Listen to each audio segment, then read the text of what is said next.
अस्सलाम वालेकुम ख़वातीन हज़रात, hi this is Moin. This video हम लोग बात करने वाले हैं as you can see DNA replication in eukaryotes के बारे में। So basically as we know कि लास्ट वीडियो में we have discuss DNA replication in prokaryotes and in this video हम लोग डीएनए रेप्लिकेशन इन यूकेरियोट्स को डिस्कस करने वाले हैं। So as far as replication is concern, आपको इसका मतलब तो पता है। मतलब कि एज़ यू नो के किसी भी लिविंग ऑर्गेनिज्म जब वो डिवाइड करता है तो उसके सेल को डिवाइड करने से पहले उसके जीनोम को डिवाइड करना पड़ता है। मतलब कि जीनोम को अपना एक रेप्लिका बनाना पड़ता है। तो उस प्रोसेस को, जिसमें एक जीनोम जो है वो एक पूरे प्रोसेस के थ्रू एक अपनी दूसरी कॉपी बनाता है, उसको आप लोग डीएनए रेप्लिकेशन कहते हैं। सो लास्ट वीडियो में हम लोगों ने उसका इंट्रोडक्शन, मतलब कि वो बेसिकली क्या होता है, हम लोगों ने उसको देख लिया था। नाउ अब जो आपके पास रेप्लिकेशन इन यूकेरियोट्स है, as we have discussed in the prokaryotes, तो शायद अब हमें जो है वो इसको समझने में थोड़ी सी आसानी होने वाली है। लेकिन याद रखिएगा, it's very different from prokaryotes. मतलब कि डीएनए रेप्लिकेशन इन यूकेरियोट्स ये थोड़ी सी डिफरेंट है। डिफरेंट डिफरेंट इस वजह से बिकॉज एज वी नो कि जो आपके पास प्रोकैरियोट्स होते हैं, प्रोकैरियोट्स, अगर हम लोग उनके सिंपल जीनोम के बारे में बात करें, so it is C DNA, right. मतलब कि circular covalently combined circular DNA, मतलब कि इस तरह से, लाइक दैट, इस तरह से उनका एक जीनोम होता है कि ये उनके अंदर उसकी जो टर्न्स हैं, ये जो आपको लाइन्स हैं वो शो करा रही है। लेकिन जो आपके पास यूकेरियोट्स होते हैं, एज वी नो दैट के वो थोड़े से डिफरेंट होते हैं as far as their genome, because eukaryotes के अंदर आपके पास सर्कुलर डीएनए नहीं होता। यूकेरियोट्स के अंदर ये नहीं होता, उनके अंदर क्रोमोसोम्स होते हैं, जिनका स्ट्रक्चर हम लोग फ्यूचर में जेनेटिक्स के अंदर एक वीडियो आएगी जिसके अंदर हम लोग क्रोमोसोम्स का स्ट्रक्चर के किस तरह से सिंपल डीएनए की स्ट्रैंड्स जो है वो किस तरह से क्रोमोसोम में कन्वर्ट होती है, उनकी जो सुपर कॉइलिंग होती है, ठीक है, वो किस तरह से होती है, उसको हम लोग वहाँ देखेंगे। लेकिन यूकेरियोटिक जो आपके पास जीनोम होता है, it is mainly composed of chromosomes. और आपको पता है कि जो आपके पास क्रोमोसोम्स होते हैं, it is made up of chromatin. Chromatin chromatin यानी कि क्रोमाटिन ऐसा, मतलब कि जो आपके पास क्रोमाटिन होता है, it is a beaded structure, beaded structure, beaded structure. मतलब कि क्रोमाटिन के अंदर जो आपके पास डीएनए होता है, वो आपके पास प्रोटीन के साथ कॉम्प्लेक्स बना रहा होता है विद अ प्रोटीन, यानी कि डीएनए प्लस प्रोटीन का एक न्यूक्लियो प्रोटीन जो है वो कॉम्प्लेक्स बनता है। एंड एज वी नो कि जो आपके पास प्रोटीन होता है, इट इज़ मोस्टली हिस्टोन। और जो आपके पास डीएनए होता है, वो हिस्टोन के कोर के इर्द गिर्द जो है वो अपने आप को रोटेट करवा कर अपने आप को एक खास किस्म से रैप्ड अप कर रहा होता है। फॉर एग्जांपल, ये आपके पास ये ग्रीन में आपका डीएनए है और ये आपके पास इस जो है वो हिस्टोन के ऊपर जो है वो रैप अप हो रहा है। तो इस तरह से जो आपके पास ये डीएनए है, यानी कि डीएनए का डबल हिलेक्स है, वो इस तरह से इसके ऊपर रैप अप हो रहा है। तो इस हिस्टोन और डीएनए के कॉम्प्लेक्स को आप लोग न्यूक्लियोसोम कहते हैं, अगर आपको थोड़ा सा आइडिया हो। न्यूक्लियोसोम, अगर आपको थोड़ा सा इंटरमीडिएट याद हो, तो उसके अंदर हम लोग ने एक स्ट्रक्चर डिस्कस किया था जिसमें आपके पास जो डीएनए है वो आपके पास स्टोन के ऊपर रैप्ड अप होके एक बीडेड लाइक स्ट्रक्चर, मतलब एक तस्बीह के दाना, दिस बीड मीन्स तस्बीह होती है इस तरह से, मतलब कि उसमें जो तस्बीह के दाने होते हैं वो इस तरह से जुड़े होते हैं। तो ये जो आपके पास बीडेड स्ट्रक्चर है, ये आपके पास ये न्यूक्लियोसोम को शो कर रहा है, विच इज फॉर्म्ड व्हेन आपके पास DNA is wrapped around histone protein. तो ये आपके पास नॉर्मली यूकेरियोट्स के अंदर डीएनए की ओवरऑल कन्फर्मेशन होती है। तो जो आपके पास यूकेरियोट्स के अंदर डीएनए की रेप्लिकेशन होती है, इट कंसिस्ट ऑन के फर्स्ट ऑफ ऑल जो आपके पास डीएनए है वो यहाँ से अनरैप होगा, मतलब कि यहाँ से खुलेगा, हिस्टोन प्रोटीन अलग होंगे, और फिर जो है वो प्रॉपर जो इनिशिएशन का आगाज़ होता है वो होता है। तो अब हम लोग जो है वो बाकायदा रेप्लिकेशन का, मतलब कि डीएनए रेप्लिकेशन इन यूकेरियोट्स का आगाज़ करते हैं। लेकिन आई होप सो कि आपको यूकेरियोट्स के अंदर जो ओवरऑल डीएनए की एक्सपोजर होता है, मतलब कि डीएनए का जो ओवरऑल प्रेजेंस होती है, उसकी जो यू कैन से उसकी कन्फर्मेशन होती है इनसाइड यूकेरियोट्स, वो आपको आई थिंक आइडिया होगा कि वो क्रोमोसोम्स की फॉर्म में होती है। And chromosomes is form from chromatin. Chromatin is a network kind of structure, यानी कि मैट्रिक्स की तरह होता है, ठीक है, लाइक इस तरह से होता है। और अगर आप इसको गौर करके देखें, जूम करके, तो इसके अंदर ये जो एक लाइन्स है, इस तरह की बीट्स की तरह, मतलब कि बीट से इस तरह बनी होती है। तो अब आइए बात करते हैं कि किस तरह से जो आपके पास यूकेरियोट्स के अंदर डीएनए रेप्लिकेशन है वो किस तरह से होती है। याद रखिएगा कि यूकेरियोट्स के अंदर, यानी कि किसी भी लिविंग ऑर्गेनिज्म के अंदर, एज वी नो कि जब आप लोग सेल डिवीजन डिस्कस करते हैं, तो वहाँ पर एक वर्ड आता है जिसको आप लोग कहते हैं सेल साइकिल। क्या कहते हैं? Cell cycle. यानी कि as you can see picture on your screen, कि इस तरह से जो एक सेल है वो इस पूरे प्रोसेस के थ्रू होकर जो है वो एक दूसरे सेल में कन्वर्ट होता है। मतलब कि ये किसी भी सेल की एक पूरी लाइफ साइकिल होती है इस तरह से, जिसको आप लोग सेल साइकिल कहते हैं। और इसमें ये जो आपके पास ये वाला रीजन है, इसको आप लोग इसके अंदर जो वो सेल है वो डिवाइड कर रहा होता है। लेकिन अदर देन दैट, जो आपके पास किसी भी सेल की जो लाइफ है वो आपके पास उसके G1 फेज, उसके G2, उसके एस फेज, सॉरी, और उसके बाद उसके G2 फेज के अंदर आपके पास गुजरती है। जो आपके पास एस फेज है, जो आपके पास डीएनए की रेप्लिकेशन होती है, वी ऑल नो दैट के वो आपके पास डीएनए की रेप्लिकेशन उस फेज में होती है। लेकिन इस पिक्चर, मतलब कि इस पिक्चर को इस वीडियो में दिखाने का मतलब ये है कि जो आपके पास डीएनए की रेप्लिकेशन इन यूकेरियोट्स है, वो आपके पास G1 फेज से स्टार्ट हो जाती है। कहाँ से स्टार्ट होती है? G1 phase.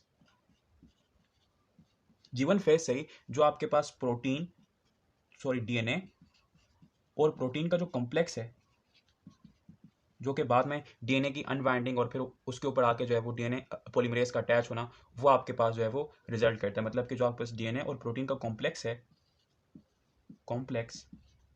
वो आपके पास जो है वो G1 फेज से ही बनना स्टार्ट हो जाता है। और G1 फेज के अंदर डीएनए और प्रोटीन के कॉम्प्लेक्स को आप लोग टुगेदरली आप लोग कहते हैं कि it's a pre initiation complex, यानी कि it is called as pre initiatory complex.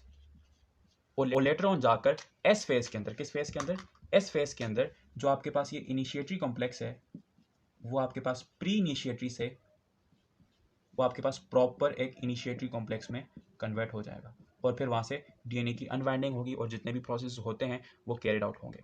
So before talking on the proper phases of DNA replication in eukaryotes, जितने भी आपके पास मेजर प्रोटीन्स होते हैं, आई होप सो कि आपने ये नोट कर रखा होगा, जो कि आपके पास डीएनए की रेप्लिकेशन इनसाइड यूकैरियोट्स में इन्वॉल्व होते हैं, उसको मैंने पहले से यहाँ पर लिख लिया बिकॉज बहुत सारे प्रोटीन्स हैं। बिकॉज आपने अगर पिछली वीडियो देखी है, यानी कि डीएनए रेप्लिकेशन प्रोकैरियोट्स, वो बहुत आसान थी as far as proteins are concern.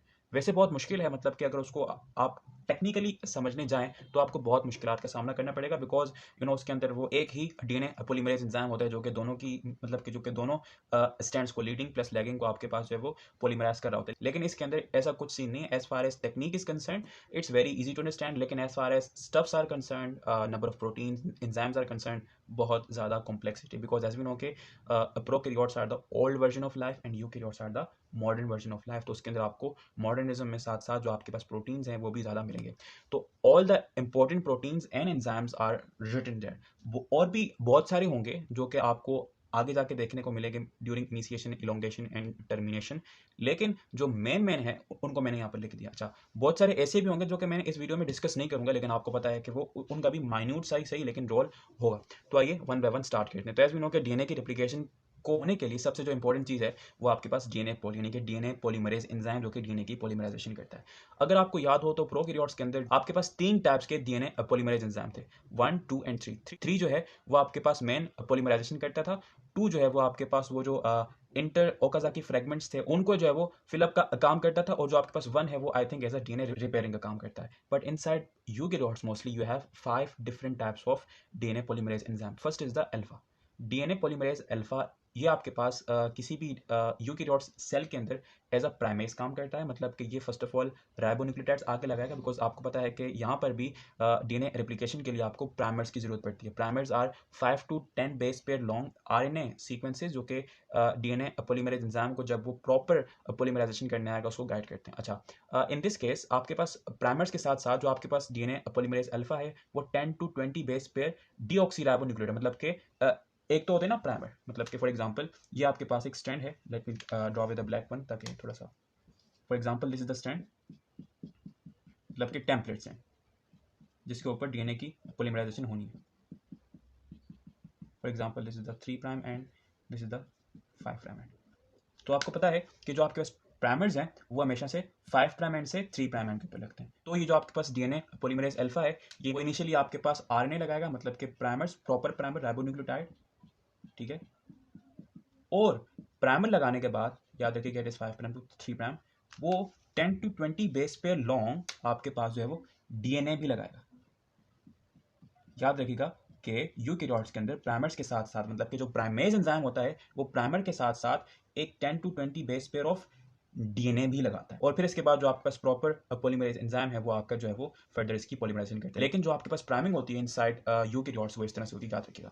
Then you have DNA polymerase beta, जो कि आपके पास डीएनए रिपेयर का काम करता है, यानी कि जब कभी भी डीएनए आपके पास डीनेचर होता है तो आपके पास बीटा भाई साहब आते हैं। जो आपके पास गेमा है वो भी डीएनए रिपेयरिंग का काम करता है, लेकिन वो माइटोकॉन्ड्रिया के अंदर करता है। याद रखिएगा माइटोकॉन्ड्रिया, मैंने यहाँ पर थोड़ा सा लंबा था तो I have skip that. Mitochondria मतलब कि डीएनए रिपेयर इनसाइड माइटोकॉन्ड्रिया कौन करेगा? डीएनए पॉलीमरेज गेमा। बिकॉज आप पता है कि कुछ ऑर्गेनल्स आपके पास ऐसे होते हैं जो कि सेमी ऑटोनोमस होते हैं, which contain their own DNA. One is mitochondria, other one is chloroplast, याद रखिएगा। Okay, so then we have delta, ये आपके पास प्रॉपर डीएनए पॉलीमरेज एंजाइम है। ये आपके पास डीएनए की पॉलीमराइजेशन करता है, कहाँ पर? लीडिंग और लैगिंग स्ट्रैंड के ऊपर। आई होप सो कि आपने पिछली वीडियो देखी हो, तब आपको ये लीडिंग और लैगिंग स्ट्रैंड के बारे में प्रॉपर आइडिया होगा। अच्छा, याद रखिएगा कि यहाँ पर भी जो आपके पास दो स्ट्रैंड्स होती है ना, एक के ऊपर सिर्फ और सिर्फ एक प्राइमर लगेगा और दूसरे के ऊपर जो है वो मल्टी प्राइमर्स लगेंगे। आई होप सो कि आपको पिछले याद हो थोड़ा सा, बिकॉज आप पता था कि जो आपके पास प्रोकैरियोट्स थे उनके अंदर एक ही डीएनए का पॉलीमरेज एंजाइम जो है काम करता था, चूंकि वो एक ही डायरेक्शन में आपके पास अपना काम यानी कि पॉलीमराइजेशन कर सकता है। दैट्स वाई दूसरी स्टैंड्स के ऊपर आप लोग बहुत सारे प्राइमर्स लगाते थे और वो जो आपके पास दूसरी स्टैंड थी वो बैकवर्ड मूव होती थी और इस तरह से जो आपके पास एक ही डीएनए पॉलीमरेज एंजाइम दोनों स्टैंड की पॉलीमराइजेशन करता था। तो वो जो आपके पास एक सेटअप था वो यहाँ तक मतलब कि प्रोकैरियोट से यूकैरियोट्स तक आया है, लेकिन यहाँ पर फर्क सिर्फ इतना है कि अब आपके पास एक एंजाइम नहीं होगा, अब आपके पास दो एंजाइम होंगे। One will be your gamma, ठीक है, and one will be your epsilon, ठीक है, यानी कि डीएन सॉरी गैमा नहीं डेल्टा, इट्स डेल्टा, गैमा ये ना डीएनए पॉलीमरेज डेल्टा।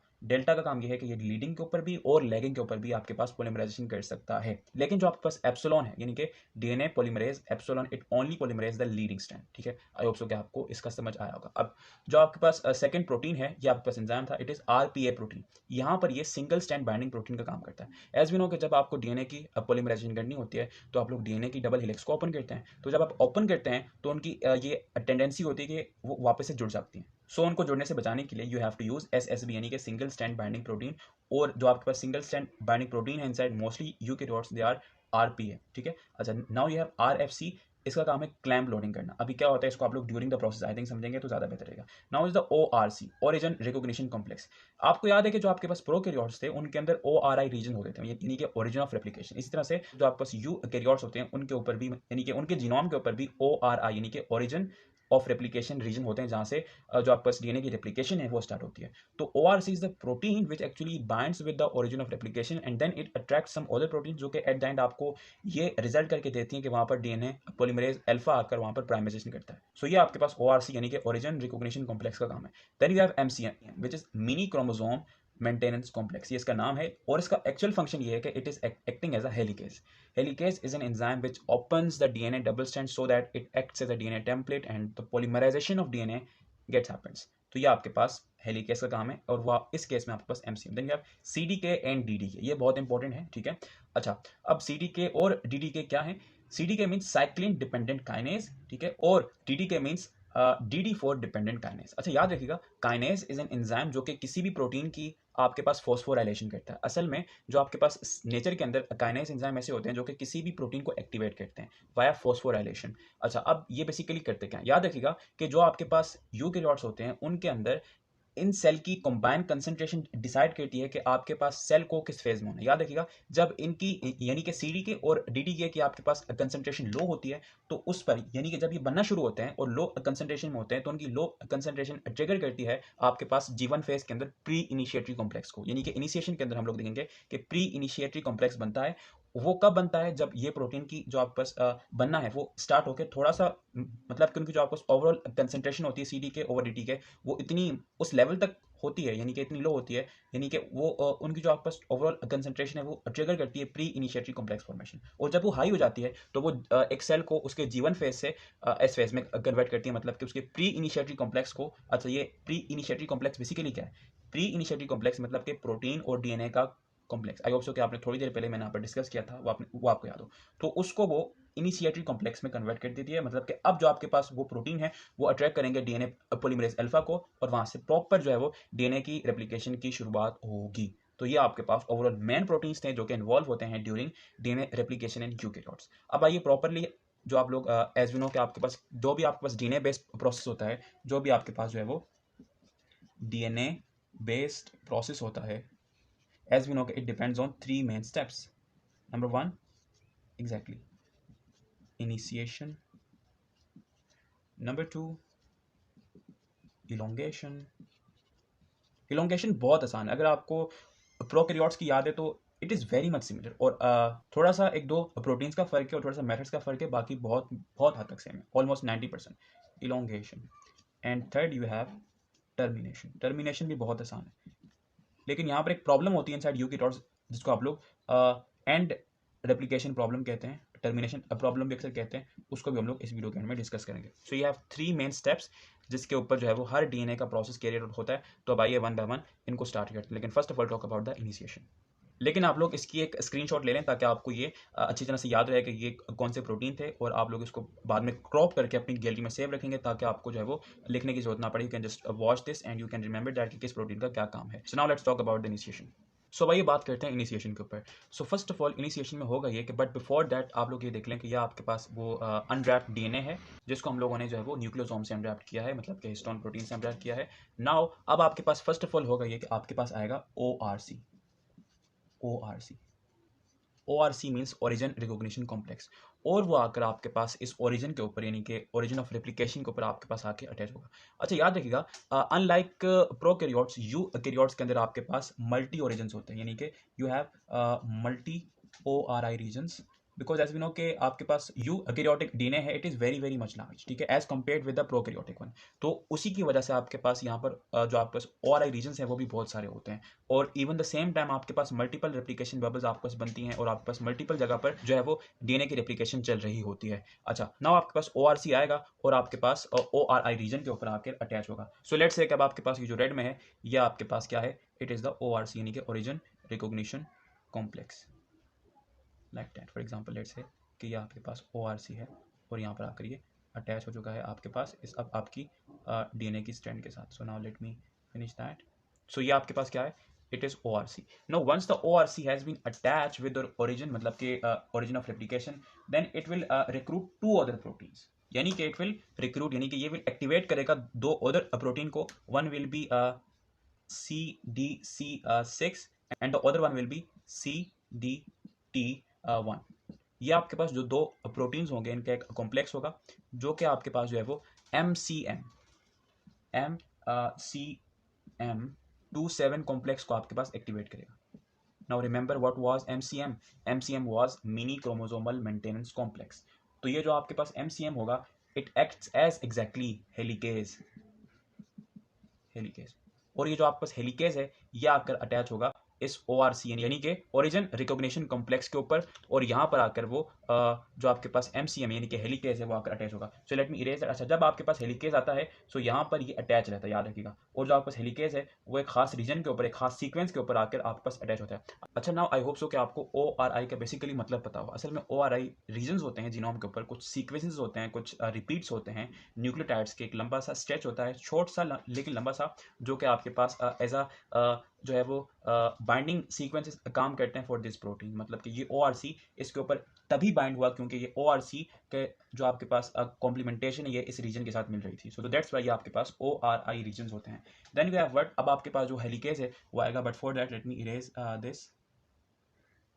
सो यानी कि अब आपके पास जो है वो हेलिकेज एंजाइम आएगा, एंड देन मैं इसको कहाँ बनाऊँ, सो लेट्स से कि मैं इसको हल्का सा इस तरह बना रहा हूँ। सो लेट्स से अब आपके पास जो है वो ये हेलिकेज आकर इस तरह से, लेट मी इरेज दैट ताकि आपको हल्का सा आइडिया ज़्यादा हो, and let me erase this also. और आपको ये तो अच्छी तरह से पता होगा ना कि हेलिकेज ने करना क्या है, या it will open up the helix, यानी कि जो आपके पास डीएनए की डबल हेलिक्स होगी ये इसको ओपन कर देगा। सो ये आपके पास हेलिकेज आकर यहाँ अटैच हो गया। Let me join it further, यानी कि complete the diagram. Sorry for the noise यार, ये पता नहीं पीछे क्या कर रहे हैं। ओके तो ये आपके पास आपका हेलिकेज यानी कि MCM आपके पास जो प्रोटीन था वो अटैच हो गया। अब ये क्या करेगा एग्जैक्टली, अब ये एक स्टैंड के साथ अटैच होगा, ये आपके पास जो हेलिकेज एंजाइम है, और ये रोटेट करेगा वाया यूजिंग ATP। और जब ये रोटेट करेगा तो आपके पास जो डीएनए की स्टैंड है वो आपके पास अनवाइंड हो जाएगी। Right now what you have one thing is that कि अब मैं यहाँ पर थोड़ा सा मिटाऊंगा because I have to open the stand. Remember that कि ये जो आपके पास ORC यानी कि ओरिजिन रिकॉग्निशन कॉम्प्लेक्स, और ये आपका जो हेलिकेज है ये अभी भी अटैच है उसके साथ, उसको मैं यहाँ पर अगेन रीटॉक भी कर दूंगा। सो लेट्स से अब जो आपके पास है वो कुछ सीन इस तरह से। सो लेट्स से कि अब आपके पास ये जो हेलिक्स है ये ओपन हो चुकी है। Sorry for the noise my dear friends because I can not do anything for that. So let's say अब ये जो आपके पास ये इसकी ओपनिंग हो चुकी है, यहाँ पर आपके पास हेलिकेज एंजाइम भी आपके पास प्रेजेंट होगा जो कि एक स्टैंड के ऊपर अटैच होगा, ठीक है, और जो है वो ओपनिंग भी मतलब के साथ साथ उस हेलिक्स की करता रहेगा, और जो आपके पास ORC था वो भी यहाँ पर एक स्टैंड के ऊपर अटैच रहेगा इस तरह से। मैं यहाँ पर इसको रेड से बना रहा हूँ। सो लेट्स से अभी जो आपका ORC है वो भी यहाँ पर इस तरह से प्रेजेंट है। Sorry for the noise again because I can not do anything about that. Okay so यहाँ पर ये ORC भी आपके पास प्रेजेंट है और ये हेलिकेज भी प्रेजेंट है, and as you can see कि यहाँ पर आपके पास जो है वो रेप्लिकेशन बबल और रेप्लिकेशन फॉर्क जो है वो बनना स्टार्ट हो चुकी है। Now you have what, you have यानी कि replication bubble plus replication fork जो नॉर्मल रेप्लिकेशन की इनिशिएटरी साइंस होते हैं कि रेप्लिकेशन बबल का बनना और रेप्लिकेशन फॉर्क का बनना, वो अब जो है वो बनना स्टार्ट हो चुकी हैं। अच्छा, अब जो आपके पास फर्दर प्रोटीन आएगा उसको आप लोग कहेंगे SSB यानी कि सिंगल स्ट्रैंड बाइंडिंग प्रोटीन, और वो इस केस में आपके पास RP होगा। यानी कि अब जो आपके पास वो RP यानी कि सिंगल स्ट्रैंड बाइंडिंग प्रोटीन आएगा वो जो है वो इस तरह से अटैच होगा, ताकि ये जो आपके स्ट्रैंड्स हैं ये फर्दर मतलब कि ये जो है अगेन से रीबाउंड ना हो जाए। तो उसको रीबाउंडिंग से बचाने के लिए जो आपके पास RP है, तो ये आपके पास क्या है, इट इज़ RPA यानी कि SSB काइंड ऑफ प्रोटीन यानी कि सिंगल स्ट्रैंड बाइंडिंग प्रोटीन, जो कि इनको री एनीलिंग से बचा रहा है। अच्छा, इस फेज के ऊपर जितने भी आपके पास प्रोटीन जो है वो इसके साथ अटैच हैं along with this CDC6 and CDT1, ये जो आपके पास प्रोटीन्स हैं, it is the part of pre initiatory complex. It is the part of what? Part of pre initiatory complex. Pre initiatory complex, and right now the cell is in the G1 phase. Remember this thing, right? अच्छा, सो अब आपके पास याद रखिएगा कि जो दो आपके पास main protein थे, देयर वाज टू प्रोटीन ना, जो कि जिनकी कंसंट्रेशन डिटरमाइन करती थी कि जो सेल है वो किस फेज में रहेगा, G1 में रहेगा, और जो आपके पास है वो S फेज में रहेगा। So two proteins were very important, one was CDK and the other one was DDK। इस पॉइंट के ऊपर जब ये इनिशिएटरी कॉम्प्लेक्स यानी कि प्री इनिशिएटरी कॉम्प्लेक्स बन रहा था, इसकी कंसंट्रेशन लो थी, ठीक है। अब जो है वो इसकी कंसंट्रेशन चेंज होकर अब वो हाई होने लगेगी, और जब ये आपके पास इसकी कंसंट्रेशन हाई होगी तो ये आपके पास तीन मजीद प्रोटीन्स को फर्दर एक्टिवेट करेगा। एंड वो जो तीन आपके पास प्रोटीन होंगे वो आपके पास first of all you have CD45, then you have MCM, another protein not this, and you have another protein which is GINS, जिसको आप लोग जिन्स कह सकते हैं, जिन्स। ये आपके पास तीन प्रोटीन का कॉम्प्लेक्स होगा जो कि एग्जैक्टली प्रोमोटर रीजन के ऊपर, यानी कि जहां से एक्चुअल में जो इनिशिएशन है उसने स्टार्ट होना होता है। ORI तो वो रीजन था ना जहां से जो आपको रेप्लिकेशन है उसके जो इनिशिएटरी जो आपके पास इवेंट्स होते हैं वो होंगे, लेकिन जो आपके पास कुछ खास रीजन्स होंगे जिनको आप लोग प्रोमोटर रीजन कहते हैं, जहां से असल में जो न्यूक्लियोटाइड्स की पॉलीमराइजेशन है या इन शॉर्ट जो आपके पास प्राइमिंग है वो स्टार्ट होती है।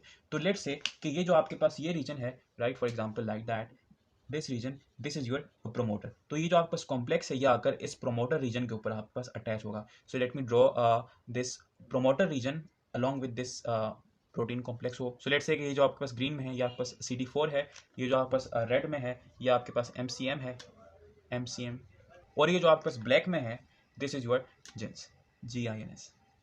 ये जो तीन प्रोटीन का कॉम्प्लेक्स है ये आपके पास अटैच करवाएगा DNA पॉलीमरेज अल्फा, और उसका काम क्या था exactly, primase plus initial 10 to 20 base pairs of DNA। तो अब आपके पास ये जो कॉम्प्लेक्स है इसने यहाँ पर अटैच चुका है। Now it will recruit DNA polymerase alpha. Now you have what, you have DNA polymerase alpha, और वो आकर यहाँ पर अटैच होगा और प्राइमिंग करेगा। और याद रखिएगा कि जो आपके पास प्राइमिंग होगी वो वैसी ही होगी जैसी आपके पास प्रोकैरियोट्स के अंदर थी, यानी कि जो आपके पास इसमें से एक स्टैंड होगी वो आपके पास एज अ लीडिंग स्टैंड काम करेगी, और एक स्टैंड होगी वो एज अ लैगिंग स्टैंड काम करेगी। मतलब कि लीडिंग स्टैंड के ऊपर सिर्फ और सिर्फ एक प्राइमर होगा और लैगिंग स्टैंड के ऊपर मल्टी प्राइमर्स होंगे छोटे छोटे गैप्स के बाद, राइट। तो ये आपके पास जो DNA पॉलीमरेज है ये आकर आपके पास प्राइमिंग करेगा। सो लेट्स से अब हम जो है वो इसको मतलब कि इस पूरे जो आपके पास रेप्लिकेशन बबल है इसको मजीद बड़ा करते हैं और उसके ऊपर प्राइमिंग है उसको भी इनिशिएट करते हैं। सो let me erase all of that. I hope so कि आपने नोट कर रखा होगा। So let me erase that. So now अब इसको मतलब कि थोड़ा सा मजीद ये रेप्लिकेशन बबल बड़ी हो चुकी है। For example let me complete that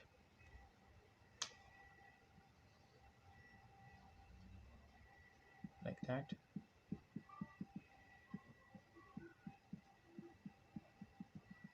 right, now मैंने RP यानी कि SSB बाइंडिंग प्रोटीन को भी हटा देता हूँ, बिकॉज जब DNA पॉलीमरेज अल्फा आएगा तो इसने इनके ऊपर जो है मतलब कि इन बेस पेयर्स के ऊपर, इन डीऑक्सीराइबो न्यूक्लियोटाइड्स के ऊपर जो है वो प्राइमिंग और जो है वो 10 to 20 base pairs of DNA भी लगाना है। तो जो आपके पास DNA पॉलीमरेज अल्फा है वो इनको हाथ के हाथ रिमूव भी कर देगा। सो लेट्स से कि अब इनमें से एक जो आपके पास स्टैंड है, let me arrange this RP also,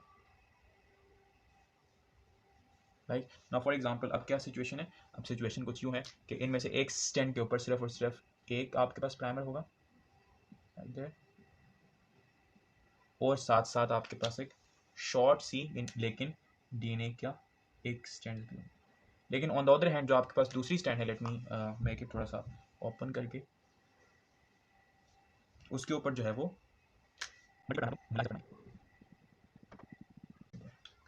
सब यहाँ पर जो है वो मल्टीपल पिरामिड आप लोग देखेंगे। Sorry for that.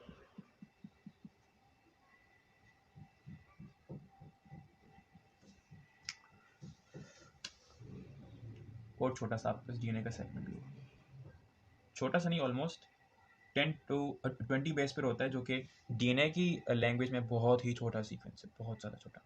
सो ये आपके पास यहाँ पर प्राइमिंग भी कंप्लीट हो चुकी है, जो कि आपके पास डीएनए पॉलीमरेज अल्फा ने की थी। उसके बाद एक और प्रोटीन होगा जिसका नाम है आरएफसी,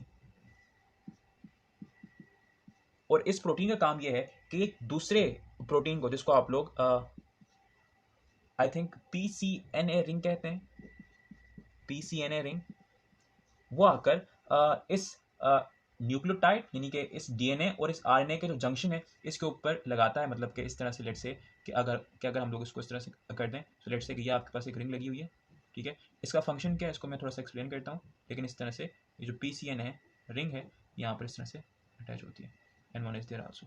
इसका फंक्शन ये होता है कि जब आपके पास डीएनए पॉलीमरेज एंजाइम आएगा यहाँ पर अटैच होने के लिए, ठीक है, तो आपके पास जो ये पीसीएनए रिंग है ये उसको वहाँ पर अटैच रखेगी। नॉर्मली इसको इतना डिस्कस नहीं किया जाता, लेकिन ये पीसीएनए रिंग जो कि आपके पास आरएफसी प्रोटीन, ठीक है, यानी कि रेप्लिकेशन फ्रैगमेंट कॉम्प्लेक्स ने लगाई होगी, वो आपको डीएनए जो आपके पास पॉलीमरेज एंजाइम होगा उसको वहाँ पर अटैच रहने में हेल्प करेगी।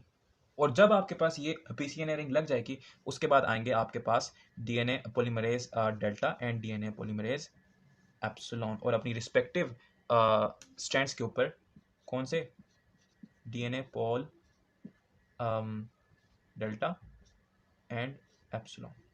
और आपको पता है कि जो आपके पास डीएनए पॉलीमरेज एप्सिलॉन होता है वो आपके पास आकर आपकी लीडिंग स्ट्रैंड के ऊपर अटैच करता है। सो जो आपके पास एप्सिलॉन होगा, late me made it with the black one, sorry red one. So let's से ये आपके पास जो है वो डीएनए पॉलीमरेज एप्सिलॉन है जो यहाँ पर आकर अटैच हो चुका है, और इसने फर्दर जो है वो पॉलीमराइजेशन करनी है। और ऑन द अदर हैंड जो आपके पास डीएनए पॉलीमरेज डेल्टा है वो आपके पास लैगिंग स्ट्रैंड के ऊपर भी अटैच होगा। और याद रखिएगा कि DNA polymerase delta can also polymerise the leading strand also, right. So यानी कि अब आपके पास जो है वो यहाँ पर डीएनए पॉलीमरेज डेल्टा भी आ चुके हैं और यहाँ पर अटैच हो चुके हैं। याद रखिएगा, this is the leading strand and this is the lagging strand. अब इसको लीडिंग और लैगिंग क्यों कहते हैं? लीडिंग इसलिए कहते हैं बिकॉज सबसे पहले यहाँ पर जो है वो डीएनए की रेप्लिकेशन स्टार्ट होती है। लैगिंग इसलिए कहते हैं क्योंकि यहाँ पर जो आपके पास डीएनए की रेप्लिकेशन होती है वो लैगिंग होती है। मतलब कि पहले आपके पास जो ये एंजाइम होगा यानी कि डीएनए पॉलीमरेज डेल्टा, वो यहाँ पर आके इस सीक्वेंस को जो है वो पॉलीमराइज करेगा, उसके बाद अगेन फॉल ऑफ होगा, फिर अगेन यहाँ अटैच होगा, तो इस तरह से लैग होगा इसकी रेप्लिकेशन में। So that's why it is lagging and this is leading. और वन थिंग आपने अगेन मैं आपको रिपीट करवाता चलूँ कि जब भी आपके पास कोई नई पॉलीमराइजेशन होगी, यानी कि फॉर एग्जांपल जो आपके पास यहाँ पर नई डीएनए की स्ट्रैंड बनेगी उसकी डायरेक्शन क्या होगी? याद रखिएगा 5 प्राइम टू 3 प्राइम। और डीएनए टेम्पलेट के ऊपर ये जो आपके पास डायरेक्शन होगी, मतलब कि ये डायरेक्शन क्या है? ये आपके पास 3 prime to 5 prime, 3 prime to 5 prime, मतलब कि ये आपके पास 5 प्राइम है दिस साइड, और ये आपके पास इस तरफ 3 prime. And on the other hand इस ऊपर वाली डीएनए टेम्पलेट के ऊपर ये आपके पास 3 प्राइम है, और यहाँ पर आपके पास जो है वो 5 प्राइम है। उसका रीजन क्या है ये मैंने पिछली वीडियो में एक्सप्लेन किया है, यहाँ नहीं बताऊंगा, आपने वहाँ जाके देखना है। सो यहाँ तक आपके पास इनिशिएशन कंप्लीट होता है। अब आइए बात करते हैं इलोंगेशन के बारे में। अब आइए बात करते हैं इलोंगेशन के बारे में, which is very very much simple. तो अब तक हुआ ये है कि आपके पास एक तरफ लेगिंग स्ट्रैंड है और एक तरफ आपके पास लीडिंग स्ट्रैंड है। जो आपके पास लीडिंग स्ट्रैंड है उसके ऊपर आपके पास डीएनए पॉलीमरेज एप्सिलॉन आकर जो है वो अटैच हो चुका है ऑन द प्राइमर, ठीक है। और आपके पास जो लेगिंग स्ट्रैंड है उसके ऊपर जो आपके पास डीएनए पॉलीमरेज डेल्टा है वो आकर अटैच हो चुका है। Primers is attach bye exactly DNA polymerase alpha. अब जो होगा ये वो होगा कि अब जो आपके पास नए डीऑक्सीराइबो न्यूक्लियोटाइड आएंगे वो आपके पास अटैच होंगे on the this primer. So उसका जो प्रोसेस है it happens something like that के as you can see this picture. So इस पिक्चर में वाज़ेह तौर पे देख सकते हैं कि किस तरह से जो है वो एक डीऑक्सीराइबो न्यूक्लियोटाइड दूसरे डीऑक्सीराइबो न्यूक्लियोटाइड जो कि ऑलरेडी उस स्ट्रैंड के ऊपर अटैच है उससे अटैच हो रहा है। सो देखें एज यू कैन सी कि जो आपके पास इनकमिंग डीऑक्सीराइबो न्यूक्लियोटाइड है उसके पास 3 फॉस्फेट हैं, 1 2 3। इसको आप लोग कहते हैं अल्फा, बीटा एंड गामा। अच्छा, अब यहाँ पर ये नाम शायद ना लिखे हो, ठीक है। अच्छा, तो होता कुछ यूँ है कि इनिशियली जो आपके पास पी अटैच्ड आपके पास डीऑक्सीराइबो न्यूक्लियोटाइड होता है उसका 3 प्राइम का जो OH होता है, as you can see this OH, उसका जो ऑक्सीजन होता है वो एज अ न्यूक्लियोफाइल एक्ट करता है और वो अटैक करता है अल्फा फोस्फेट, मतलब कि जो फर्स्ट फोस्फेट आपके पास पेंटोज शुगर के साथ अटैच है वो उसके ऊपर अटैक करेगा और उससे जो है वो पायरोफोस्फेट को रिमूव कर देगा और उस आपके पास जो 3 प्राइम OH मतलब के OH of carbon number 3 of pentose sugar of pre attach deoxyribonucleotide will attack on आपके पास अल्फा फोस्फेट और उनके दरमियान जो है एक फॉस्फोडाइस्टर बॉन्ड बन जाएगी और पायरोफोस्फेट वहां से रिमूव हो जाएगा। याद रखें कि जब आपके पास ये रिमूवल होगा तो आपके पास अल्फा फोस्फेट और बीटा फोस्फेट के दरमियान यानी कि पहले फोस्फेट और दूसरे फोस्फेट के दरमियान जो बॉन्ड थी फॉस्फोइस्टर बॉन्ड सॉरी वो टूटेगी, उसके नतीजे में एनर्जी रिलीज होगी और जो आपके पास पायरोफोस्फेट है ये भी फर्दर जो है वो इनऑर्गेनिक फोस्फेट में टूटेगा और इस तरह से जो ये ओवरऑल डीएनए की रेप्लिकेशन है या फिर इन शॉर्ट डीएनए की पॉलीमराइजेशन है ये थर्मोडायनेमिकली इस तरह से स्टेबल रहती है कि जो आपके पास एटीपी है या इन शॉर्ट जो आपके पास डीऑक्सी या फिर सिंपल राइबोन्यूक्लियोटाइड्स हैं उनके जो आपके पास फर्दर 3 फॉस्फेट हैं उनमें से 2 अलग होते हैं, मतलब कि 2 टूटते हैं और जब 2 टूटते हैं मींस के फॉस्फोईस्टर बॉन्ड टूटती है और phosphoester bond is a strong bond and whenever it breaks it gives up energy और वही एनर्जी से आपकी डीएनए की पॉलीमराइजेशन चलती है, राइट। सो इस तरह से जो आपके पास डीएनए की पॉलीमराइजेशन होती है वो होती है and it is very much similar with the prokaryotic DNA replication मतलब कि डीएनए पॉलीमराइजेशन। सो अब हुआ ये कि आपके पास मैं इन तमाम हेडिंग्स को इन तमाम प्रोटीन्स को जो है वो मिटा दूंगा और यहाँ पर जो है वो डीएनए है मतलब कि डीएनए का सेगमेंट है इसको भी मैं elongate कर दूंगा। So let me first of all erase that. So let me erase them also. These rings, PCNA ring, right? Let me erase them also.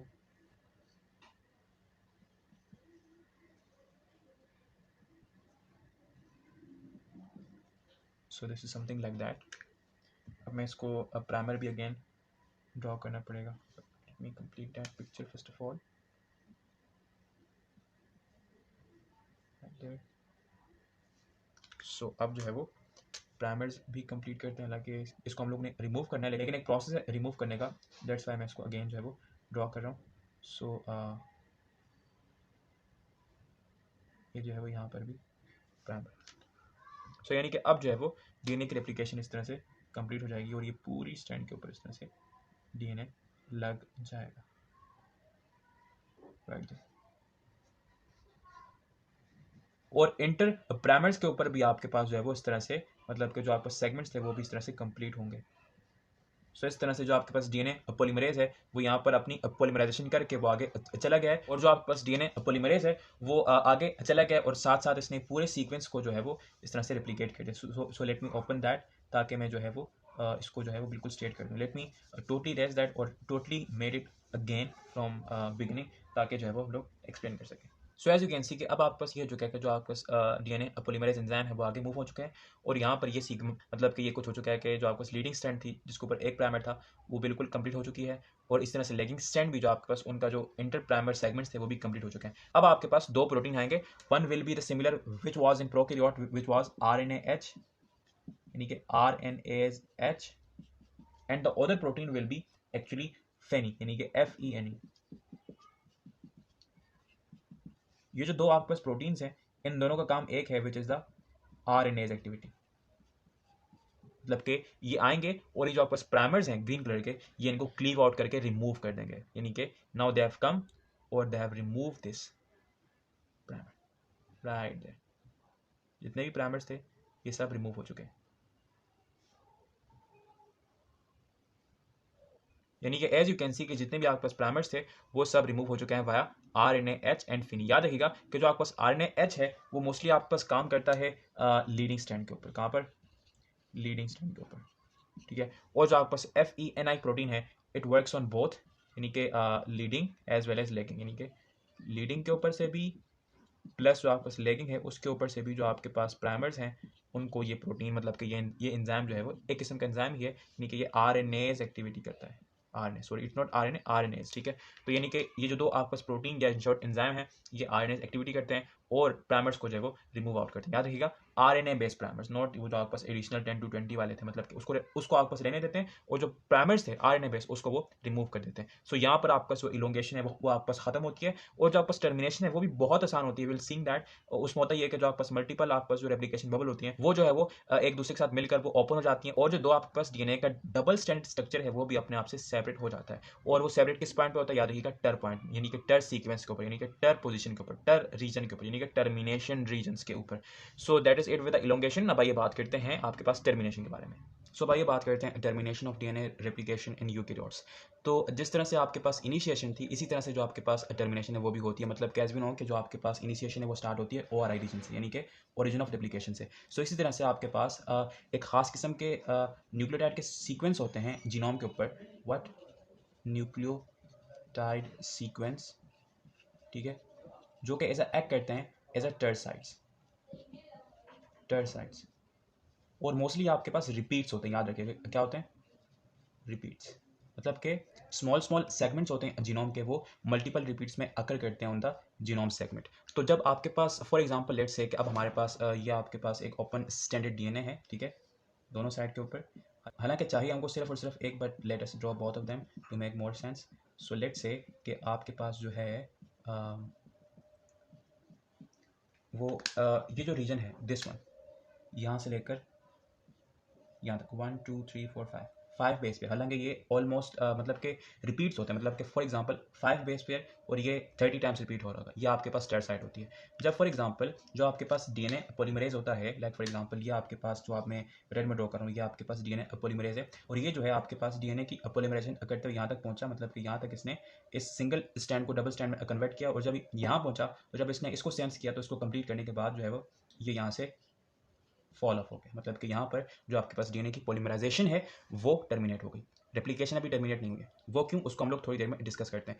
इसी तरह से जो आपके पास दूसरी साइट होती है, ठीक है, वहाँ पर भी इसी तरह से आपके पास टर्मिनेशन सीक्वेंस होता है, लेकिन याद रखिएगा समटाइम्स ये बिल्कुल एडजेसेंट होते हैं। फॉर एग्जांपल यहाँ पर भी हो सकता है, ठीक है, और मोस्टली आपके पास ऐसा नहीं होता, बल्कि किसी दूसरी रीजन के ऊपर। फॉर एग्जांपल लेट्स से कि यहाँ पर जो है वो ये 3 बेस्ट अपेयर्स के ऊपर जो है वो आपकी जो टर साइट है वो कॉन्स्टिट्यूट करती है, और जब आपके पास जो अदर साइड से जो आपके पास एंजाइम है, मतलब कि डीएनए पॉलीमरेज, जब वो यहाँ तक रेप्लिकेट करके आएगा, मतलब कि पॉलीमराइज करके आएगा। सो जब उसने यहाँ तक आपकी पॉलीमराइजेशन की, और जब वो बिल्कुल एंड पर पहुँचा यहाँ पर, तो जब वो बिल्कुल इस टर सीक्वेंस पर पहुँचा तो यहाँ से ये भी जो है वो फॉल ऑफ हो जाएगा, और इस तरह से यहाँ से भी जो आपके पास डीएनए की रेप्लिकेशन है, जो आपके पास पॉलीमराइजेशन है सॉरी, वो इस तरह से टर्मिनेट कर जाएगी। और मोस्टली आपके पास यूकेरियोट्स के अंदर इस तरह से मल्टीपल रेप्लिकेशन बबल्स जो है, फॉर एग्जाम्पल लेट्स से कि one is there, this one also, और लेट्स से कि एक दूसरी जो है वो यहाँ पर है, दिस वन, या आपके पास एक दूसरी जो है रेप्लिकेशन बबल है। होता ये है कि दोनों एक दूसरे के साथ मीटअप होती हैं, और जब ये मीटअप होती हैं तो वही मोस्टली आपके पास टर साइट होती हैं, और वहाँ पर आपके पास जो डीएनए की पॉलीमराइजेशन है वो आपके पास टर्मिनेट करती है। और मोस्टली आपके पास जितने भी यूकेरियोट्स होते हैं उसमें जो आपके पास डीएनए की पॉलीमराइजेशन है उसकी आपके पास इसी तरह से टर्मिनेशन होती है। याद रखिएगा कि जो आपके पास यूकेरियोट्स होते हैं उनके अंदर मल्टीपल टर साइट होती हैं, बहुत बहुत ज़्यादा मल्टीपल टर साइट, मल्टीपल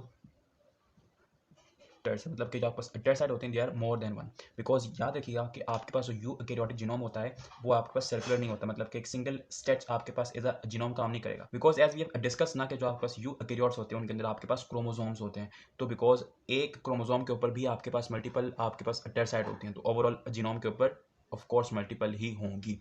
लेकिन यहाँ पर जो आपके पास डीएनए की रेप्लिकेशन है वो टर्मिनेट नहीं करती, बिकॉज एक प्रॉब्लम है जिसको हम लोग एंड रेप्लिकेशन प्रॉब्लम कहते हैं। अच्छा मैं इसको जो है वो कंप्लीट करता हूँ। तो अब आपके पास हुआ ये था ड्यूरिंग इलोंगेशन के जो आपके पास दो एंजाइम आए थे, one was RNase H and the other one was Finney, I think exactly. तो उसने जो आपके पास प्राइमर्स थे आरएनए प्राइमर्स उसको क्लीव आउट किया था। उसके बाद आपके पास एक एंजाइम आएगा which will be DNA polymerase beta, DNA Paul यानी कि polymerase beta. Do you remember that कि इसका काम क्या था एग्जैक्टली, डीएनए रिपेयरिंग का। तो ये जो आपके पास है, मतलब ये जो फ्रैगमेंट्स मतलब के जो प्राइमर्स के रिमूवल के बाद बच जाएंगे उसको भी कंप्लीट कर देगा। लेकिन यहाँ पर भी याद रखिएगा कि यहाँ पर भी जो आपके पास 5 प्राइम और 3 प्राइम के दरमियान की जो बॉन्ड होगी वो भी बच जाएगी। मतलब कि लेट मी एक्सप्लेन दैट, लेकिन first of all let me complete that. For example let's say कि ये जो आपके पास है, मतलब कि ये जो है ये आपके पास 5 प्राइम है इसका, ठीक है, 5 प्राइम, ठीक है, और ये जो है ये 3 प्राइम है। तो सिमिलरली ये इसका भी ये जो आपके पास ये 3 प्राइम है, और यहाँ पर भी आपके पास ये 5 प्राइम है। सो लेट्स से कि अब आपके पास जो आपके पास डीएनए पॉलीमरेज बीटा वो आए, और उसने यहाँ से जो है वो पॉलीमराइजेशन स्टार्ट की, और यहाँ से जो है यहाँ पर भी जो सेगमेंट्स हैं उनको भी कंप्लीट कर दिया। लेकिन याद रखिएगा कि ये जो 5 प्राइम मतलब कि ये भी आपके पास 5 प्राइम है, ये भी आपके पास 5 प्राइम है और ये भी आपके पास 5 प्राइम है। सो ये जो 5 प्राइम और ये जो एडेड यानी न्यूली एडेड सेगमेंट्स की 3 प्राइम की जो आपके पास फॉस्फोइस्टर बॉन्ड होगी वो नहीं बनेगी, बिकॉज एज वी नो कि फॉस्फोइस्टर बॉन्ड तब बनती थी जब आपके पास 3 प्राइम ऑफ OH अटैक करता था किसके ऊपर, फॉस्फेट ऑफ यानी कि alpha phosphate of incoming nucleotide. लेकिन यहाँ पर ऑलरेडी सिंगल फॉस्फेट अटैच है, तो मतलब कि यहाँ पर ये जो आपका 3 प्राइम का OH होगा वो अटैक नहीं कर पाएगा। और इसी तरह से यहाँ पर भी कुछ ऐसा ही सीन होगा। और इन रीजन्स को हम लोग निक रीजन्स कहते हैं। If you remember that from back in prokaryotic DNA application, what was that, they were nick regions. इनको हम लोग समटाइम्स NIC के भी कहते हैं और NIQ भी कहते हैं, ठीक है, दिस रीजन्स। अब आपके पास एक दूसरा एंजाइम आएगा which will you called as DNA ligase, DNA ligase, right. और ये जो है ये इस मतलब के ये जो निक रीजन्स हैं इसको भी ये अगेन ज्वाइन कर देगा और इस तरह से टेक्निकली जो आपके पास डीएनए की रेप्लिकेशन है वो कंप्लीट होती है। लेकिन यहाँ पर एक प्रॉब्लम है जिसको हम लोग एंड रेप्लिकेशन प्रॉब्लम के नाम से जानते हैं। आई होप सो कि आपने ये सब नोट कर लिया होगा because I am going to raise that. So अब आइए बात करते हैं एंड रेप्लिकेशन प्रॉब्लम के बारे में। So after the removal of primase by RNase H and फिनी प्रोटीन, आपको पता है कि जो आपके पास सेगमेंट्स बच गए थे, ठीक है, जो आपके पास प्राइमर्स के हटने के बाद जो सेगमेंट्स बचे थे वहाँ पर जो आपके पास डीएनए की रेप्लिकेशन है वो via DNA polymerase beta enzyme, जिसको हम लोगों ने थोड़ी देर पहले यहाँ पर डिस्कस किया, वहाँ हुई थी। लेकिन लेट्स से कि अगर कोई प्राइमर बिल्कुल एंड में लगा होता है और लगे होते हैं, हर क्रोमोसोम ऐसे होते हैं जिनके बिल्कुल इनिशियल में आपके पास प्राइमर लगा होता है। तो लेट्स से कि ये जो दो आपके पास यानी कि ये एक क्रोमोसोम का पेरेंट स्टैंड था यानी कि टेम्पलेट स्टैंड था और ये दूसरे का, और इसके ऊपर इसके रिस्पेक्टिव जो आपके पास कॉम्प्लीमेंटेशन में जो आपके पास न्यूली फॉर्म डीएनए स्टैंड है वो आपके पास ये रेड में आप लोग देख सकते हैं। सो जो आपके पास एक प्राइमर था वो यहाँ लगा था और जो एक प्राइमर था वो यहाँ लगा था। लेकिन आपको पता है कि जितना भी आपके पास न्यूक्लिक एसिड की पॉलीमराइजेशन होती है वो हमेशा से 5 प्राइम से 3 प्राइम पे होती है, मतलब कि इस डायरेक्शन में और इस डायरेक्शन में। लेकिन कोई ऐसा एंजाइम आपके पास नहीं है जो कि आपके पास 5 प्राइम से 3 प्राइम के ऊपर आपके पास पॉलीमराइजेशन कर सके। और जब आपके पास डीएनए पॉलीमरेज बीटा भी आता है तो यहाँ पर जो आपके पास किसी किस्म का इनिशियल में 3 प्राइम नहीं होता, बिकॉज आपको पता है कि जब भी इनकमिंग न्यूक्लियोटाइड आएगा तो उसको अटैच होने के लिए ये रिक्वायर्ड है कि उसके अल्फा फॉस्फेट के ऊपर, मतलब कि उसके ऊपर 3 फॉस्फेट होंगे, अल्फा बीटा गामा 3 फॉस्फेट, उसके अल्फा फॉस्फेट के ऊपर आपका जो 3 प्राइम का OH ग्रुप होगा वो अटैक करेगा और वहाँ से 2 phosphate as a pyrophosphate remove होंगे और वहाँ पर एक फॉस्फोएस्टर बॉन्ड बनेगी। लेकिन अगर कोई डीएनए की स्ट्रैंड ऐसी है जो कि 5 प्राइम के ऊपर है तो वहाँ पर से कभी भी आप इसको पॉलीमराइज करके एलेंथिन नहीं कर सकते, बिकॉज हमारे पास ऐसा कोई एंजाइम है ही नहीं जो कि आपके पास ऐसी पॉलीमराइजेशन करे जब आपके पास न्यूक्लियोटाइड इनकमिंग वो 5 प्राइम मतलब के फॉस्फेट जो है वो कभी भी 3 प्राइम के OH के ऊपर अटैक नहीं कर सकता। तो इस वजह से जो आपके पास क्रोमोसोम के बिल्कुल एंड रीजन्स होते हैं ये पॉलीमराइज नहीं होते। और एज वी नो कि जब भी आपके पास किसी भी डबल स्टैंडर्ड डीएनए की जो आपके पास एंड में अगर कोई ऐसा स्टैंड बाकी रह जाता है जो कि आपके पास सिंगल स्टैंडर्ड हो, एज यू कैन सी कि यहाँ पर कोई डबल स्टैंड नहीं है, डबल स्टैंड यहाँ तक खत्म होती है। ये जो आपके पास सेगमेंट है which contain information because this also codes for some gene, और अगर ये कोड होता है जीन के लिए तो इसके पास क्या होगी, information in the form of special sequences of nucleotide जिसको आप लोग जीन कहते हैं। सो इट कंटेन इन्फॉर्मेशन जो कि वेरी इंपॉर्टेंट है फॉर द लिविंग ऑर्गेनिज्म। लेकिन नेचर में खतरा ये है कि ये जो सिंगल स्टैंडर्ड डीएनए होता है it is a invitation for an enzyme which is known as exonuclease. Exonuclease, और एक्सोन्यूक्लियस का मतलब ये है कि exo means exit and nucleus means nucleic acid, मतलब कि ये न्यूक्लिक एसिड को रिमूव करता है। तो ये आस्ता आस्ता एक एक करके जो एक एक न्यूक्लियोटाइड होगा वो यहाँ से रिमूव करके ये जो आपका सिंगल स्टैंडर्ड डीएनए होगा इसको यहाँ से कट आउट कर देगा और ये जो आपके पास इन्फॉर्मेशन होगी ये लॉस हो जाएगी। और सिर्फ प्रॉब्लम ये नहीं है कि एक मरतबा ऐसा होगा, जब कभी भी आपके पास रेप्लिकेशन होगी तो आपके पास एंड में यहाँ पर एक सिंगल स्टैंडर्ड डीएनए बच जाएगा जिसको एक्सोन्यूक्लिक एंजाइम क्लीव आउट कर देगा और इस तरह से आस्ता आस्ता जो आपके पास क्रोमोसोम है उसके जो आर्म्स हैं वो शॉर्ट होते जाएंगे। इसी वजह से जो आपके पास एजिंग है वो होती है, एजिंग। बिकॉज एजिंग होने के सबसे मेन इशू ये होता है कि जब आपके पास इन्फॉर्मेशन लॉस होती है और उस इन्फॉर्मेशन के लॉस होने की वजह से एंजाइम नहीं बनते, और जब एंजाइम नहीं बनते तो जाहिर सी बात है सेल्स अपना फंक्शन सही से परफॉर्म नहीं कर पाते, और जब सेल अपना फंक्शन सही से परफॉर्म नहीं कर पाते तो उसी को तो आप लोग एजिंग कहते हैं। तो ये आपके पास एक एंड रेप्लिकेशन प्रॉब्लम है। इसका सोल्यूशन भी आपके पास नेचर में है लेकिन वो बहुत ज़्यादा लिमिटेड है।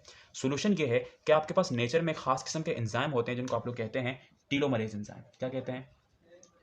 टीलोमरेज एंजाइम, टीलोमरेज एंजाइम जो कि इस स्ट्रेच के ऊपर आके अटैच होते हैं और यहाँ पर additional almost 3 to 15,000 I think base pair long sequences यहाँ पर अटैच करते हैं, बहुत लंबे, जो किसी भी खास किस्म के इंजाम के लिए या फिर किसी खास किस्म के प्रोटीन्स के लिए या फिर किसी खास किस्म के एमआरएनए के लिए या फिर किसी खास किस्म के किसी भी चीज़ के लिए कोड नहीं होते। दे आर जस्ट ऑब्सोलीट, कुछ भी नहीं करते, लेकिन they just protect the actual information which are present in this chromosome. और वो इस तरह से कि जब एज वी नो कि जब आपके पास रेप्लिकेशन होगी, सो आपके पास रेप्लिकेशन यहाँ से स्टार्ट होगी, मतलब कि यहाँ पर इनिशियल प्राइमर्स लगेंगे, और जब आपके पास रेप्लिकेशन टर्मिनेट हो जाएगी तो आपके पास यहाँ तक जो है वो डीएनए की पॉलीमराइजेशन हो जाएगी। याद रखिएगा कि जो इंपॉर्टेंट क्रोमोसोम के अंदर इंफॉर्मेशन थी वो यहाँ तक थी, ये आपके पास एक्स्ट्रा है। सो अगर अब यहाँ से ये क्लीव आउट भी हो जाए तो अब एक्चुअल इंफॉर्मेशन यानी कि एक्चुअल क्रोमोसोम को, एक्चुअल जेनेटिक इंफॉर्मेशन को लॉस नहीं होगा। सो ये जो आपके पास एंड्स होते हैं, extra double standard DNA which is added by telomerase enzyme, called it telomeres. Telomeres. लेकिन इशू ये है कि ये जो आपके पास टेलोमरेज एंजाइम है, जो कि इस एंड रेप्लिकेशन प्रॉब्लम का सोल्यूशन है, ये सिर्फ और सिर्फ आपके पास जो है वो स्टेम सेल में प्रेजेंस होते हैं, स्टेम सेल्स। सो अब आपके पास स्टेम सेल्स क्या होते हैं? स्टेम सेल्स मीन्स के ऐसे सेल्स जिनके अंदर जो उनका जीनोम होता है वो फुल्ली एक्टिव हो, मतलब कि वो क्या हो, वो फुल्ली एक्टिव हो, जिनको आप लोग टोटीपोटेंट कहते हैं, मतलब कि जिनकी जीनोम की पोटेंशियल जो है वो टोटल हो। और ये आपके पास होते कहाँ पे? ये आपके पास इनिशियल में होते हैं जब एक लिविंग ऑर्गेनिज्म अपनी लाइफ, खासतौर पे सेक्सुअल रिप्रोडक्शन के बाद जब जायगोट बनता है, जायगोट जब इनिशियली डिवाइड करता है, तो वो मोस्टली जब वो इनिशियल लेवल के ऊपर एक लिविंग ऑर्गेनिज्म में जो सेल्स होते हैं वो मोस्टली आपके पास स्टेम सेल्स होते हैं। उसके अंदर जितना भी जीनोम होता है वो सारा का सारा एक्टिव होता है, और जब वो एक्टिव होता है तो उसी जीनोम के अंदर आपके पास जो है वो टेलोमरेज एंजाइम के जीन्स होते हैं जो कोड करके टेलोमरेज एंजाइम को प्रोड्यूस करते हैं, और वो फिर अपना फंक्शन परफॉर्म करते हैं। लेकिन याद रखिएगा कि जब वो स्टेम सेल्स फर्दर डिफ्रेंशिएट करते हैं तो उसके अंदर से वो टेलोमरेज वाली जीन डीएक्टिवेट हो जाती है। लेकिन रिमेंबर वन थिंग, ये जो आपके पास टेलोमरेज वाली जीन है, it is still present inside every cell, but फर्क सिर्फ इतना है वो इनएक्टिव होती है, राइट। तो ये आपके पास स्टेम सेल्स होते हैं। लेकिन जो आपके पास नॉन स्टेम सेल्स होते हैं, जिनको आप लोग सोमैटिक सेल्स कहते हैं ना, मेन इशूज दैट कि उनके अंदर क्या होगा, मतलब कि उनके अंदर हम लोग किस तरह से जेनेटिक इन्फॉर्मेशन का लॉस किस तरह से रोकेंगे। तो उसके अंदर माय डियर फ्रेंड्स होता कुछ यूँ है कि एक बार ही आपके पास 3 to 15 किलो बेस पेयर लंबा एक टीलोमर बन जाता है, मतलब कि स्टेम सेल्स के अंदर जो आपके पास टीलोमर बनता है उसकी लेंथ आपके पास 3 से 15,000 किलो बेस पेयर्स तक होती है, ठीक है। और वो जो आपके पास 3 to 15 किलो बेस पेयर लंबा एक सेगमेंट होता है एंड में, जिसको आप लोग टीलोमेर कहते हैं, वो किसी भी जीन, किसी भी एमआरएनए, किसी भी आपके पास प्रोटीन, एंजाइम, नथिंग किसी के लिए भी कोड नहीं करता। वो सिर्फ एक टर्मिनेशन सीक्वेंस होता है जिसका काम सिर्फ इतना है कि वो एक्चुअल जो आपके पास क्रोमोसोम है, जो एक्चुअल जीन है, उनकी जो एक्चुअल इन्फॉर्मेशन है उसको लॉस होने से बचाए।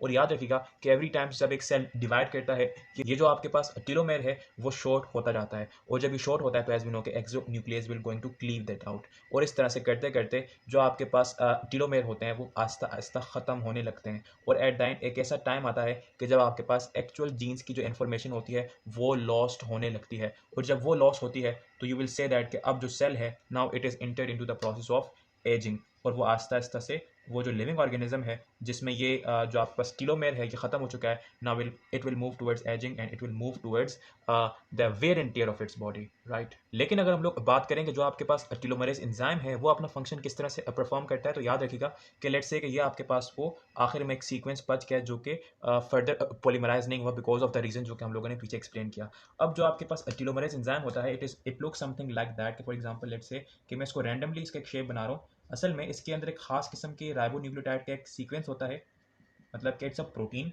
ठीक है। और उसके ऊपर खास तौर पे RNP मतलब कि राइबोन्यूक्लियोटाइड, मतलब कि आरएनए बेस राइबोन्यूक्लियोटाइड यानी कि RNPs का एक सीक्वेंस लगा होता है, ठीक है। और वो जो आपका सीक्वेंस है it is something like that कि it is AA 4 Cs, right, and AA C। ये एक खास किस्म का RNA यहाँ पर लगा होता है, और ये जो आपके पास टेलोमरेज एंजाइम है ये जाकर उस सिंगल स्ट्रैंडेड डीएनए के साथ यहाँ पर अटैच होता है, और इसी की कॉम्प्लीमेंटेशन में यहाँ पर जो है वो डीएनए का, मतलब कि डीएनए की जो आपके पास डीऑक्सीराइबोन्यूक्लियोटाइड्स हैं वो ऐड करता जाता है। और असल में ये जो आपके पास 3 to 5,000 किलो बेस पेयर का एक टेलोमेर होता है, ये असल में इसी की कॉम्प्लीमेंटेशंस के रिपीट होते हैं, मतलब कि इसका जो अगर डीएनए बनेगा तो आपके पास क्या होगा, तो आपके पास जो वहाँ पर डीऑक्सीराइबोन्यूक्लियोटाइड होंगे it is something like that कि यहाँ पर आपके पास एज वी नो के एक ही जगह टी लगता है, T then G then G then G then again G then T T and G. So ये जो आपके पास एक खास किस्म का सीक्वेंस है इसके बहुत ज़्यादा रिपीट्स होते हैं जो कि आपको जो आपके पास आपका टेलोमेर है उसको डिज़ाइन करके देते हैं। तो यहाँ तक आपके पास आपका टेलोमेर जो है वो इस तरह से कंप्लीट होता है, ठीक है। और यहाँ पर ये जो आपके पास टीलोमेर है, इसको मैंने यहाँ पर तो बिल्कुल स्मॉल का बनाया है, लेकिन याद रखिएगा it is 3 to 5,000 kilo base pairs long. Kilo means 1000, right, kilo means 10⁻³ सो 3000 से 15000 बेस पेयर लंबा। फिर आता है आपके पास DNA पॉलीमरेज अल्फा, और आकर वो आपके यहाँ पर प्राइमिंग भी करता है फर्स्ट ऑफ ऑल, और प्राइमिंग करने के बाद वो जो आपके पास 10 to 20 बेस पेयर यानी कि डीऑक्सीराइबोन्यूक्लियोटाइड लगाता है। और देन उसके बाद आपके पास एक रिस्पेक्टिव DNA पॉलीमरेज एंजाइम आता है, और ये आपके पास आकर इस जो आपके पास DNA की स्ट्रेच रह गई है इसको भी ये कंप्लीट करता है इस तरह से। और जब आपके पास जो प्राइमेज एंजाइम है जब वो आता है एज वी नो के उस मतलब के प्राइमेज एंजाइम अगर बनेगा तो वो इस प्राइमर के ऊपर भी एक्ट करेगा और उसको रिमूव कर देगा। और उसके बाद होगा ये कि एक स्ट्रक्चर बनेगा जिसको आप लोग कहते हैं टी लूप, जिसको आप लोग क्या कहते हैं, you call it T loop. होता कुछ यूँ है कि इस प्राइमर के हटने के बाद ये जो आपके पास एक सिंगल स्टैंडर्ड DNA बचा है ये वापस से इसके अंदर बैंड हो जाएगा, मतलब कि ये सिंगल स्टैंडर्ड DNA इस डबल हेलिक्स के अंदर इन्वर्ट हो जाएगा। और उसका स्ट्रक्चर अगर मैं इसको ड्रॉ करके बनाऊं again, so let me erase that because now we don't need that. तो होगा कुछ यूँ कि एक कर्व बैक होगा, ठीक है, और समथिंग लाइक दैट, ये अंदर ही घुस गया।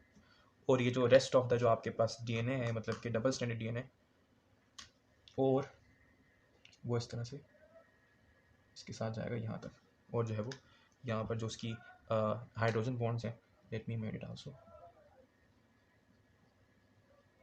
Right there. और it is also cover up by some proteins also, खास तौर पे TRF1 एंड TRF2। मतलब कि ये जो आपके पास सिंगल स्टैंडर्ड DNA इस DNA की हेलिक्स के अंदर आके बेंड हुआ है, इसके ऊपर जो आपके मतलब कि ये एज अ न्यूक्लियो प्रोटीन का एक कॉम्प्लेक्स बनेगा, जो कि उसका मेन फंक्शन ये होगा कि वो कुछ इस तरह का स्ट्रक्चर बनाए जो कि इस सिंगल स्टैंडर्ड DNA को जो कि इस डबल हेलिक्स के अंदर अब इन्वर्ट हो चुका है इसको जो एक्सोन्यूक्लियस है उसकी एक्टिविटी से बचाए। So it's what, it's exactly these are proteins, nucleo protein complex इस तरह से इसका अटैच है। और वो प्रोटीन्स मोस्टली आपके पास होते हैं TRF1 एंड TRF2, और इन दोनों प्रोटीन को आप लोग टुगेदरली नाम देते हैं शेल्टरिन प्रोटीन, शेल्टरिन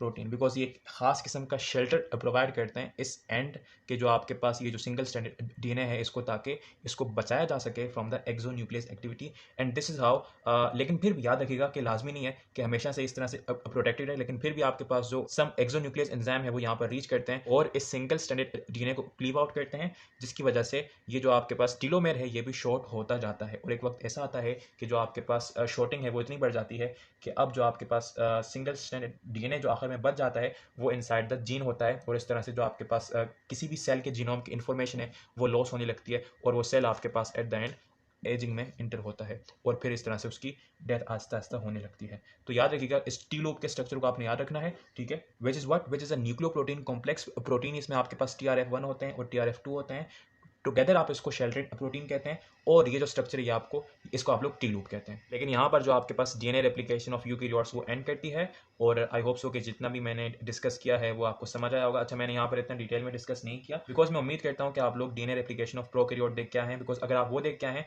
तो जो चीज़ें इसमें मैंने मिस की हैं जानबूझकर इंटेंशनली वो आपको वहाँ से कवर अप हुई होंगी already. So that is it with this video. If you like this video so my dear friends please do share this video with your friends and anyone जिसको भी इस वीडियो की जरूरत है। अपना बहुत सारा ख्याल रखिएगा। Thank you so much for watching, take care yourself, good bye.